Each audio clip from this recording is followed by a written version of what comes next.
सच की आवाज news channel, दिखेगा वही जो दिखेगा सही। यूपी के प्रयागराज की नाबालिग दलित लड़की को केरल में आतंकी बनाने की ट्रेनिंग दी जा रही थी।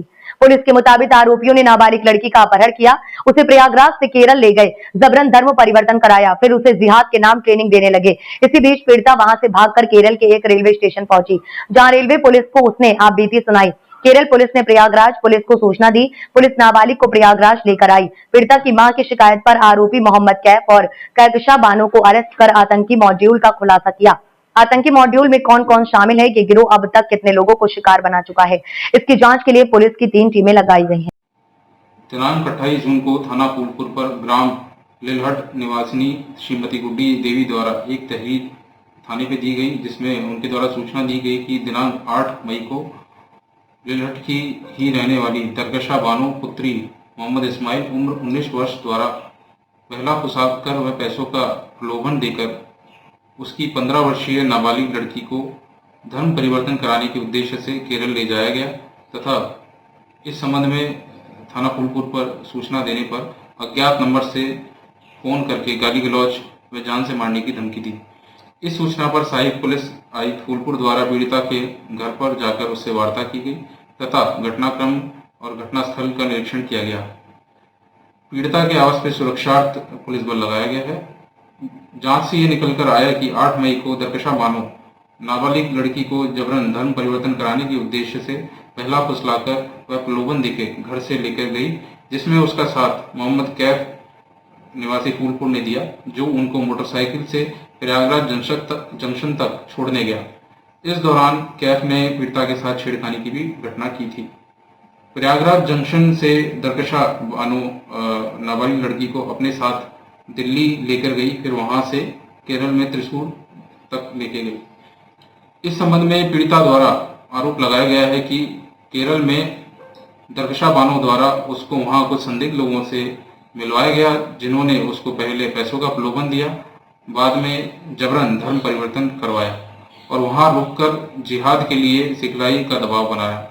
यह सब देखकर वह घबरा गई तथा वहां से किसी तरह से बचकर भागी और रेलवे स्टेशन त्रिशूर पर पहुंची, जहां पर स्थानीय पुलिस द्वारा उसको देखा गया और उसके परिजनों को सूचित किया गया और CWC केरला में रखा गया।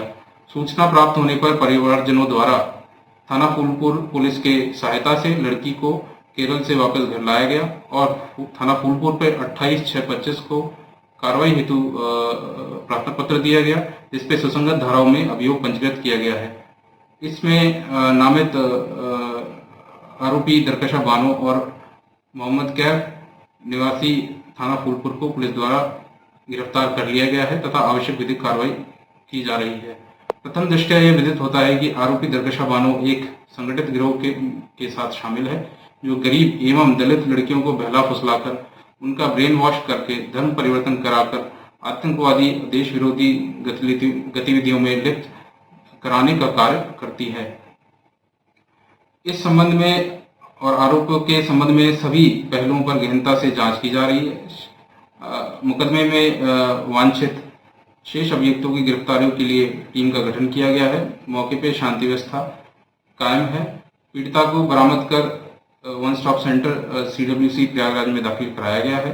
दरकशा बानो के जो गैंग है उसके सदस्यों और उसके क्रियाकलापों की जानकारी प्राप्त करने हेतु 3 टीमों का गठन किया गया है, जो इसमें गहनता से जांच करेंगे।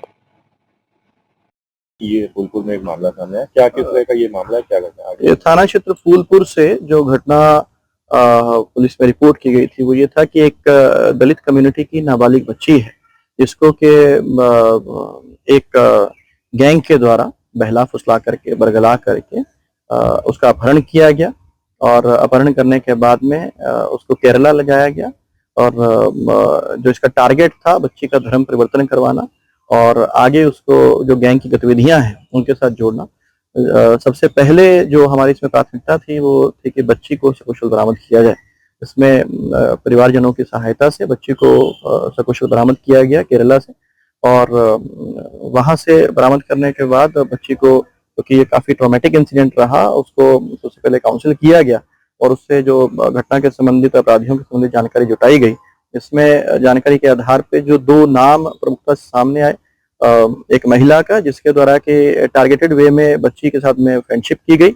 उस फ्रेंडशिप के बाद में उसको लगातार काफी समय तक मोटिवेट किया गया कि वो अपना धर्म जो है उसको कन्वर्जन करे, और उसके बाद में उसको बहला के वो दूसरे स्थान पर लेकर के गई। वहां एक अन्य मेंबर जो उसके गैंग का सदस्य था, उसके माध्यम से उसको डराया धमकाया गया, जहां से उसको प्रयागराज स्टेशन लेकर के गए। वहां इस घटना के दौरान उस आरोपी के द्वारा इस बच्ची के साथ में छेड़छाड़ की घटना को भी किया गया, गलत हरकत की गई, जिसपे बच्ची ने असहज होते हुए विरोध जताया। जिसके बाद कि उसको डराया धमकाया गया और वहां से उसको दिल्ली ले जाया गया, और दिल्ली से उसको बच्ची को अलग अलग राज्यों से होते हुए केरला ले जाया गया, और वहां से उसको बच्ची को बरामद किया गया। इसमें जो 2 आरोपी हैं, जिस महिला के द्वारा उस बच्ची का ब्रेन वॉश किया जा रहा था, उसको मोटिवेट किया जा रहा था, उसको गिरफ्तार किया गया है। और जिस आरोपी के द्वारा बच्ची के साथ गलत हरकत की गई, उसको भी गिरफ्तार किया गया है। फिलहाल जो आरोपियों से पूछताछ हुई है, इसमें और भी कई नाम सामने आए हैं, जो कि अलग अलग राज्यों से, विशेष रूप से केरला से जुड़े हुए लोगों के नाम सामने आए हैं। इसमें आगे हमारी अलग अलग टीमें बना करके जो विभिन्न पहलू जांच में आए हैं, उन पे इसमें तफ्तीश की जा रही है, और आगे भी और जो आरोपी हैं उनकी गिरफ्तारी करके कार्रवाई की जाएगी। क्योंकि जो महिला के द्वारा बच्ची को बार बार ये उसको बरगलाया जा रहा था कि और भी ऐसे उसके कम्युनिटी की और कई ऐसी बच्चियां हैं जिनको काफी सुविधाएं गैंग के द्वारा मुहैया कराई जाती हैं अपने धर्म परिवर्तन के बाद में, और उनको कईयों को कई अच्छे लोगों के साथ उठना बैठना, कई अच्छी फैसिलिटीज दी जाती हैं, वगैरह वगैरह कई बातें करके उनको बरगलाया गया। तो ऐसा जो संदेह है कि और भी ऐसी बच्चियों के साथ में टारगेट करके जो इस तरह की घटना को अंजाम दिया जा रहा है, तो ये सभी पहलू हैं जांच के, जिसमें अभी तफ्तीश जारी है। तो किस तरह से आगे इसमें कार्रवाई की जाएगी? आगे जैसे कि मैंने बताया कि जो भी इस गैंग से जुड़े हुए और लोग हैं जो इस तरह की घटना में संलिप्त हैं, उनके जो नाम हमारे पास सामने आए हैं, और अन्य जो भी आगे जो इन्वेस्टिगेशन जारी है उसमें और भी जो भी पहलू सामने आएंगे, सभी पहलुओं पे भी जांच की जा रही है। उनका जो जैसा कि बताया कि एंटी नेशनल एक्टिविटीज में ये गैंग संलिप्त है, तो उस पहलू से भी उनकी जांच की जा रही है। उनके जो बैंक ट्रांजैक्शंस हैं, उनके जो भी उनके कॉन्टैक्ट्स हैं अलग अलग राज्यों में, सभी चीजों को एक्सप्लोर किया जा रहा है और आगे कार्रवाई की जाएगी।